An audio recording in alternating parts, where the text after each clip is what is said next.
Hello. Hello. Thank you so much. It's Janae, right? Yes, Janae. Janae. Perfect. Thank you so much for doing this. So, Thank you for having me. yeah, our podcast is about your journey in the music industry and how you got to where you are today. Great. Very cool. So So, excited Janae, to tell talk me. about that. I'm sorry?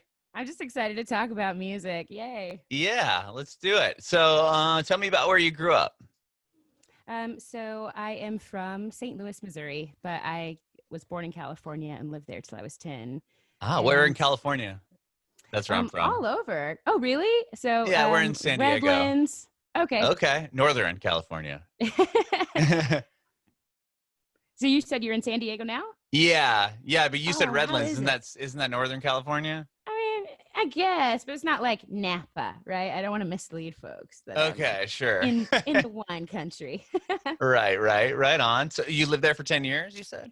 Yeah, but the first 10 years of my life, the easy ones where you don't have to make decisions. True. Yeah, Yeah. we're in San Diego. So Nice. we're quite south of where you grew up. Yeah. Right on. Right. So you've 10, you moved to St. Louis. Yes, I did. My Okay. mom and I moved right on to St. Louis and we loved it. We fell in love. That's awesome. How did you get into music? Were you singing and such in California? Well, I was like singing in church and stuff. And then I got my first real gig in St. Louis. I started doing opera through the Opera Theater of St. Louis. And that was kind of like an accident, basically, because I didn't know anything about opera. And one of my like choir teachers was married to an opera singer, and he just took me to an audition.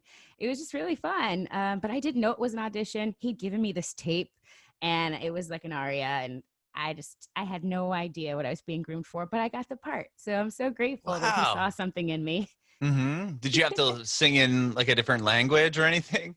No, it was something super easy because I was 9. So I think it Oh, was just gotcha. like a cute little, yeah. So opera, did you continue doing opera?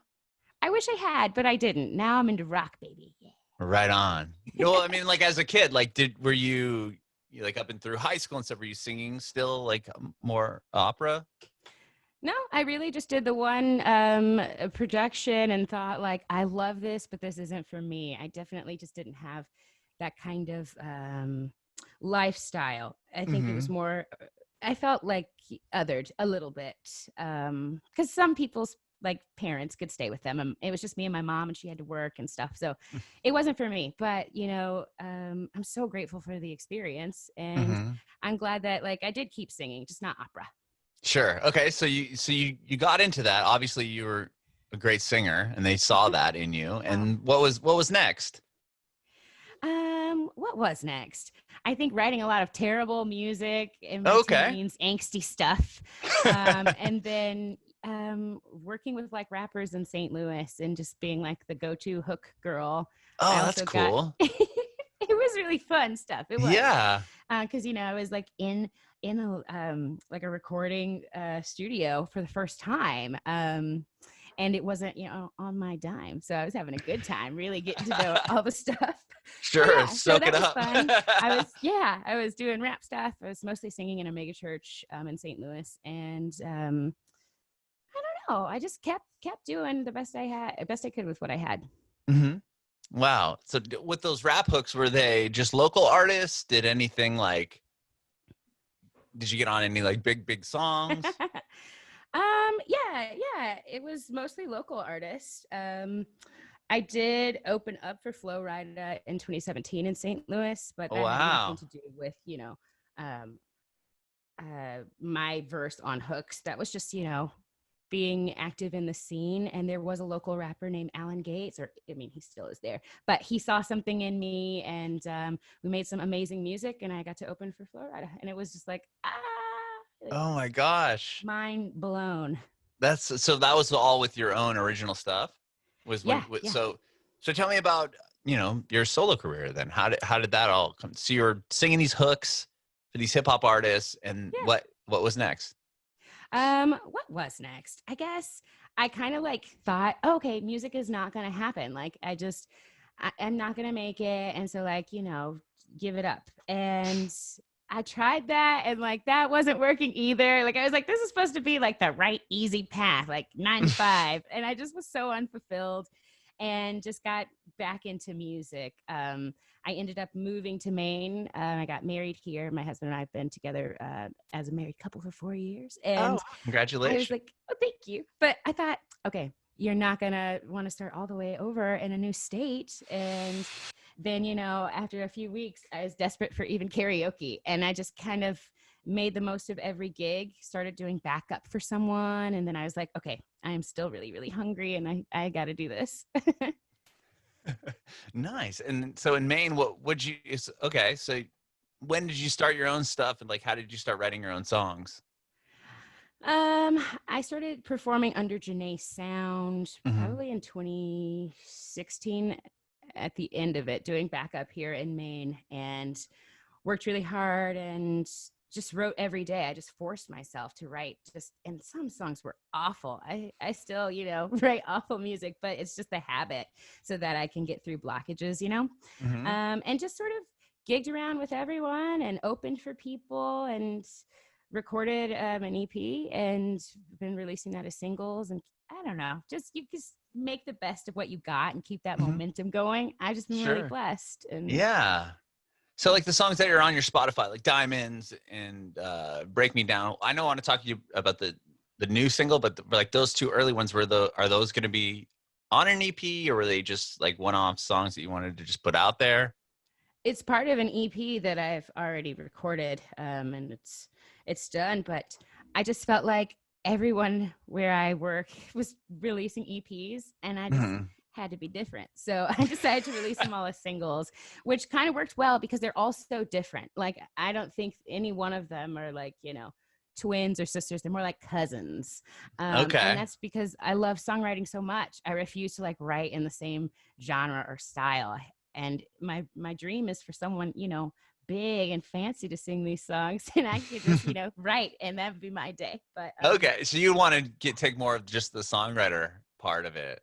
eventually, yeah. And it's so funny, like I got on the road and did like my first tour where I was at like 10 states and another country, and that was so big because I don't have Wow. like an agent or a manager. And my band was kind of like, what do you want to do? And I was like, I'm having fun because this is not going to last forever. And they're like, what do you mean? And I was talking about I could get old and my voice might go. Like the dream is to write music. And sure enough, like the situation we're in now, obviously touring is not possible. So I'm just glad I took Right. every day and just had fun. That's yeah. And with the first song that you put out there under your like, so you started your own solo thing. You said you did a tour. Like, was that because you haven't released the full EP yet? So I like, sure haven't. yeah. So tell me about that tour. Like, how did you book the tour? Who'd you go on tour with? Like, how did that all So start going for all you? all indie stuff, no manager or agent, and I sing my entire EP plus other songs I've written. So anyone who's Hmm. come to hear me sing has already heard most of the music. But Okay. um, yeah, but the question, oh, how did I book it? I mean, Yeah. Like, tell me about emailing. just. Oh, Yeah, really? I just would like stalk a venue online on Instagram and be like, how do I play here? Uh And huh. then, I used to do this thing to myself, which was kind of mean, but I'd be like, at your gig, you better get like 3 or 4 more gigs. And so I just talked to every single person, which was really easy in the beginning because there'd be like 2 people at my shows. But yeah, so just intense networking, and I just have a laser focus, and nothing brings me more joy than singing. And once I just get something in my head, I can't let it go. And so I went from like little winter runs where it'd be like, oh, one show in Boston, one show in New York, one show in Portland, to, every state in New England plus Canada, then flying out to, California or going to Nashville and working that. So I would hotspot. And then the next time I'd go there, I would add a couple more cities. And I did the best job I could when I was there. And I was blessed to be invited back. And so that's how that kind of grew. I don't know if that's the method everyone or anyone should take rather, but that's what I did. Nice. And were you touring with a band, full band, or how were you performing at your shows? I made it work. So if it paid enough, because I believe in playing, playing for something, and a lot of times I wouldn't pay myself. I would just pay the guys I was playing with. Mm-hmm. If I was like on the road or like really far away from Maine, I would find like people who lived wherever I was going to perform. And so I ended up building this like team in the West Coast and like people I trust in New York. And then we played together so much that they were willing to go around with me. So I have like a huge band that's more rock based for big events that pay well. And then I would do like trio or duo, you know, or at one time I was singing by myself with tracks. I mean, I just never worried about that stuff. I focused on the music, and thank God it worked out. It's Yeah, all that's awesome. DIY. And tell me about getting involved with big picture media. Oh yeah. I worked so hard, and I knew that I wanted to like release diamonds, and I needed some help to do that. And we kind of had this like relationship where they believed in me. I don't know why. Thank you guys. I love you so much. But you know, I don't have a label. I don't have any of those things, but it was just a great campaign, and I'm just so lucky to be able to work with them again and meet folks like you. Mm-hmm. Yeah, they're a huge company. I mean, they represent a lot of big artists. So that must have been pretty awesome that they, put you on board and There were are helping you. tears. Yeah. Oh yeah. You remember the So phone call yeah, or that was a email? few years ago. Actually, yes, that was a few years ago, and I couldn't believe it. And then I just did this big Juneteenth show in Yeah. Maine, and I just wrote them back, and I was like, "Hey guys, I'm still poor, but I think I might have a story," and they loved it, and I'm just so grateful because I wanted folks to know.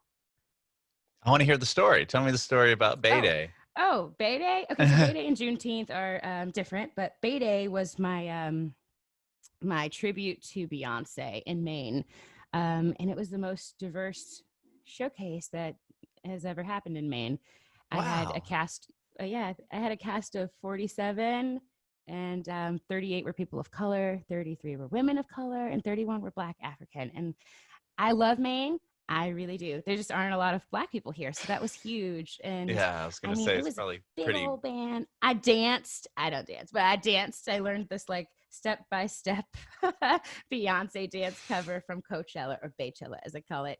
And it was just a night for us to celebrate Black music and tribute an amazing Black artist, and also show, you know, Portland, Maine, that we're here. And if you need talent, you know, it doesn't have to be the exact same look. You know, we have diverse talent out here. And it just was this amazing showcase. And all of the artists like took that momentum and ran with it. They were releasing music, going on tour. And this one amazing human named Kaya, who I've been mentoring for quite a while now, just got into Berkeley. So I'm Wow. just, yeah, she's So crushing it. cool. Yeah. So that was just incredible event. And Were you guys doing all Beyonce covers, or was it just yeah, it was celebrating her? Beyonce tribute. Oh, I did rad. open the show with some JanaeSound stuff, but it was really cool. Like I had a girls choir, the Pacintu choir, aged 9 to 14, and they're all immigrants from war-torn countries, and Wow. they sang Diamonds with me and Halo. And we had like a little AR, VR stuff going on. I had wrist trackers on. They were talking to lighthouses. And Oh, cool. there's this giant scrim behind me, like 23 by 16 feet. And I had my guys, including my husband, coding off to the side, like stuff I was doing. It was tracking my motions. Anyway, I Oh could go my on and on, gosh. but it was just so much fun. It was fun. That's amazing. It was Was it, how far back in Beyonce's career did you go? Destiny's Child, or did you go even Yes, we went. earlier? I think we did Bootylicious and some other Destiny's Child, but that's as far as we went. Because she was in another group prior to Destiny's Child, wasn't she? It was like Girls Time Girls back in the Time. Yeah, day. yeah, that's what I was thinking Come of. on now, you know I know my girl. Yeah, Did you no, we did know not Girls go that Time? far. Her catalog is insane. We Oh couldn't. yeah, I mean, we were singing up there for hours, and we were not even making a dent. sure. She's incredible. That's so cool. And so BeyDay happened, and wow, and then you did something else for Juneteenth, or that was all part of the same thing? No, so BeyDay is a separate annual like showcase of Black talent. Mm-hmm. It's the first one I did, and so kind of using all of those contacts and all the folks I'd hired, I was able to pull off this incredible feat on Juneteenth of this year called Mm-hmm. Juneteenth, and it was like a showcase of local Black artists. That's cool. And we raised money for local organizations that empower Portland's Black community, and it was just so incredible to raise, over 10 grand. Wow. Yeah. And, Was that like on a live stream or because yes, we were it all was in a live quarantine stream. during Juneteenth? Okay. It was insane. In 9 days from pitching, like, hey, State Theater, I think we need to do this show, to like Mhm. when people were watching it, 9 days. And I like curated, produced, and performed in this incredible show, and we raised all this money, and it was insane. So we pre-recorded it so we could be safe, and Mhm. every act had their own slot, and my team edited the video, so me and Nick were up for 30 hours trying to get this right. Oh And my I gosh. worked between 15 and 17 hours a day to like contact the sponsors, all the artists, get everything together. I just didn't sleep, and it was so worth it though. We got to, Yeah. really support some amazing groups here in town. And the live stream was just a hit, and it'll happen again, I'm grateful to say. Did you enjoyed doing the live stream? Like, was it kind Yeah. of, were you guys Okay. just performing to like an open room and then it Eh, just had a, yes, we were I mean, in that's usually how the live streams are happening. So I figured as yeah, much, but we were was it in the weird? legendary State Theater, which holds like 1,800 or something, and there was like a small crew of like 3 or 5 people, including us. And then you have to go out there and like belt like you're like performing to this massive crowd, right? Yeah, but I will be honest with you. I was so grateful to be on a stage again. I sang like people were there. Like, and I have glasses on. I just took them off. It was like people were there. That's great. Oh, that's awesome. And then you raised over $10,000. Oh man. Yeah, and another thing that's really cool about that was I partnered with Edovo. So Juneteenth was watched by incarcerated folks around the country in over 150 facilities, and Whoa. So that how did just that means a get lot set to up? me. Yeah, how did whoa, okay. Tell me about that. um, Before Miss Corona came through and did her damage, Mhm. I was all set to maybe perform sometimes at Maine State Prison. Just loose conversations of like, yeah, we would love to have you. Nothing set in stone. Uh-huh. And the person who puts that together found out that I was doing Juneteenth after like, I think I sort of announced it.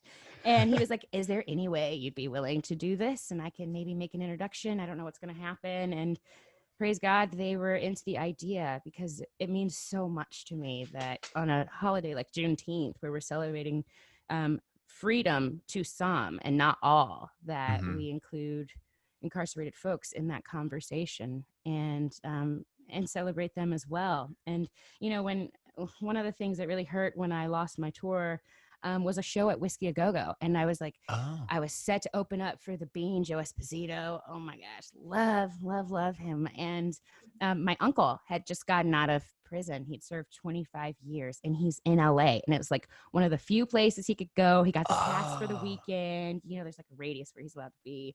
And the club had been around, before he was in jail. So that's like huge to a lifer to Oh, like, Whiskey A Go-Go? Yeah, that's yeah, like yeah. legendary, It's legendary venue. legendary. And also, when he got out, the whole world had moved on without him. And it was so great to have him be in a space like that, because he's never heard me sing live. Oh my gosh. Yeah. He Wow. was, yeah. So, and still hasn't, because Miss Rona or Yeah, whatever. unfortunately, yeah. But yeah, so it meant everything to me to have incarcerated folks see music and be celebrated. And I Wow. made sure to talk to them in the live stream. That's And cool. yeah, it Well, was a blessing. he got out, but was he got out and then Corona hit, or so? Exactly. Oh my And he was gosh. like, Now he has to stay I inside even more. Like, Yeah, he's like, what happened to freedom? And I was like, I don't know. And he was doing so good. Like, he got a job, got a car. And he's like, so work's closed and I'm not supposed to drive anywhere. And I'm like, I'm so sorry. He's like, what does this remind me of? I'm like, I'm sorry. I'm sorry. oh my goodness, that's awful. Yeah. But you know, he'll hear me sing. Now he gets to hear me sing on the phone, whatever. But Mhm. Yeah. yeah. That's cool though. I mean, that's rad that you were able to get that worked out where, you know, you could get people to see your performance even in incarcerated. Yeah. All glory to God. It's just a really important day in light of all that's been going on. I felt like music is my way of adding to the conversation, and music is a healing gift from God. And Mhm. I thought we're going to celebrate Juneteenth because we need it. And I'm going to make it as Black as I can, bring as many Black people, raise a bunch of money for Black organizations. And yeah, it was incredible. And I partnered with Vinyl Exclusives. I dropped a song on Juneteenth, and like, And that was the feared. first like couple people, the first Okay, couple I want to people to talk to you about donate. that too. Yay! Yeah, if you donated like a certain amount right away, then you got feared on vinyl. So just I basically called Oh. everybody I knew. I was like, "Will you partner with me on this thing?" And everybody said, "Yeah." To So the glory of God. you're doing like a 7-inch or a single of just that song, or do Yeah, they get the whole yeah, just a EP? single. But what's really cool about that vinyl exclusives is they let you like do a personal message. So I can make it personal if Whoa. someone wants that. And I'm thinking I'm just gonna drop the vinyl altogether so now anyone could have it. Yeah, there you go. I There you like it. That's cool. That's go. awesome. Wow. So yeah, so the first pressing will be to the people that Yeah, donated early on. That's really yeah. cool. Well, tell me about Fear. That's the new single. It came out that day, right? You Yeah, premiered I it? dropped it on June 19th, but I didn't push it until the next day out of respect for what we were doing. But Yeah. yeah, so Feared is like this upbeat, like poppy rock anthem that kind of just encourages you to acknowledge your fear and then let it go. Mhm. And I've never been so scared as a singer, as a musician, as a human, as a Black woman as I am right now. And I just felt like I should release this song because Mhm. really like that nagging, what could go wrong? Everything can go wrong. It's not healthy. And it was what we opened up Juneteenth with. I wanted people to like see black joy as well as the other images we've been seeing lately. So yeah, it's That's a fun. I hope yeah, people like it. make it like a little something positive for them to look forward to, or something Yeah, positive out of the whole situation. But wow. Okay, yeah. so that's Fear, the new single's out. Is that's another song that you had from prior? Mm-hmm. Yeah. Okay. And then are you gonna be like have you been working on even more new music now Yes, during quarantine? of course. Yeah, I Okay. had to throw together a home studio and call on my friends and figure out how we're going to do it until it's safe, of course, to, record in a bigger studio outside of home. But it has Mhm. been a blessing. And let me tell you, I'm not short on material. It is pouring out of me now. Yeah, I Just having bet. fun. Yeah. Cool, very cool. And then when does the full EP come out? Do you know yet, or are you just gonna do the single game for a minute? I think right now, single game. Okay. And then Yeah. what about live streaming? You did the big one. Have you been doing, more solo ones to promote the stuff that you have coming out? Yeah, I actually have an awesome show coming up on August 21st. I'm at Rock Row, live stream at 8 p.m. and I'm so excited. I never got to play that venue. It's new, but it's gorgeous. And I think we're gonna do some intimate setting, and it's a full band. So I Oh, cannot cool. wait. So And we've been you're gonna go play there. practicing, so it feels just so good to just be back in a room together. Yeah, nice. So Yeah. you'll actually be performing from the venue on the Yes, live yes, stream. but I That's think they're gonna cool. have us maybe off to the side, not on the big stage. I think they're doing something more intimate around a fire pit. I don't know. We'll see. Tune in. Yeah, right on. Yeah, we definitely will. That's really awesome. And thank you Thank so you. much, Janae, for talking with me today. I really appreciate it. Thank you so much for having me and letting me blab on a little bit. Oh, of course. I actually have one more question for you. Go I want ahead. to know if you have any advice for aspiring artists. Yeah. If you are an aspiring artist, I think you should focus on the music and use whatever you have and just start there. Like don't overwhelm yourself thinking you don't have this or you need that to be great, or you once you get to this level. So stay present, create your art, work on your craft, and just stay positive about it. We all started somewhere, and you'll get to where you want to go if you just stay consistent and keep your positivity up so you can do that. Just do the best you can with what you have.